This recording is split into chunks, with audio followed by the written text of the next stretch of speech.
Okay, so here in problem 6, we have a tank, and that is a 2 cubic meter tank. And we have an inlet stream of water coming in at 6 kilograms per second. And we also have an outlet stream of water leaving the tank at 3 kilograms per second. And we know that the tank is initially half full. So part A of this problem is asking us, is this process continuous, batch, or semi-batch? So we know, since that we have an inlet and an outlet stream, this is a continuous process. So this is continuous due to water flow in and out. And the second part of part A asks us, is this transient or is it steady state? There is accumulation within the system because the inlet rate is greater than the outlet rate. So we're having water accumulating within the system. And since it's only 2 cubic meters, at some point it is going to fill up and it is going to overflow. But a little bit besides the point. This is a transient process. So this is transient due to different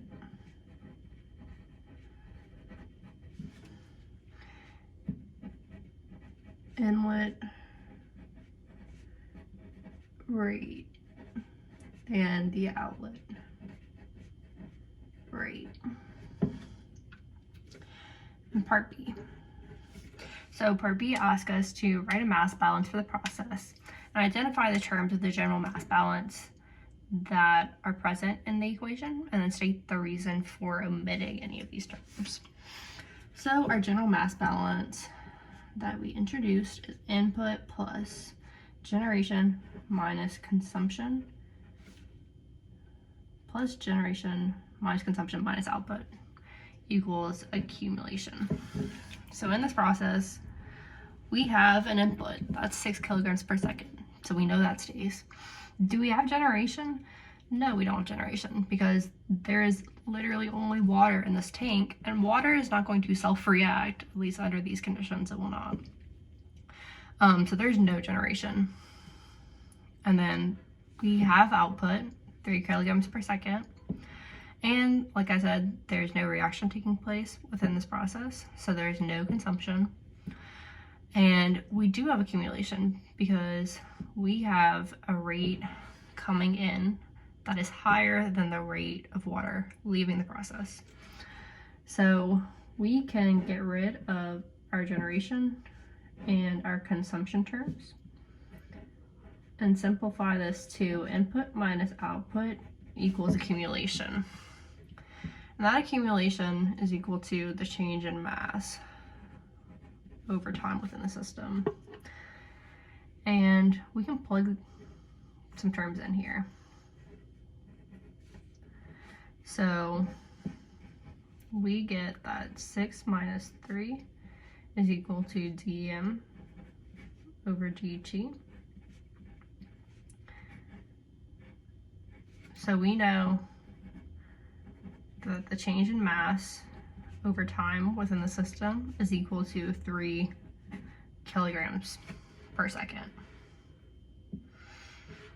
And then this helps us to answer part C of this problem. So how long will the tank take to overflow? Well, we have to remember that the tank is already initially half full, so we really only need to fill it an additional cubic meter in order to have it start overflowing or fill it up. So using the equation we generated, we get that T is equal to 1 cubic meter times 1,000 kilograms per cubic meter times, 1 second,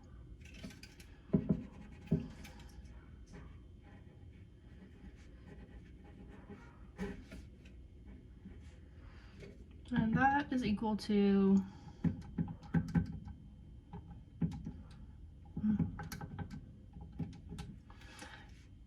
333.3 seconds in order to get this tank to a point that it will overflow.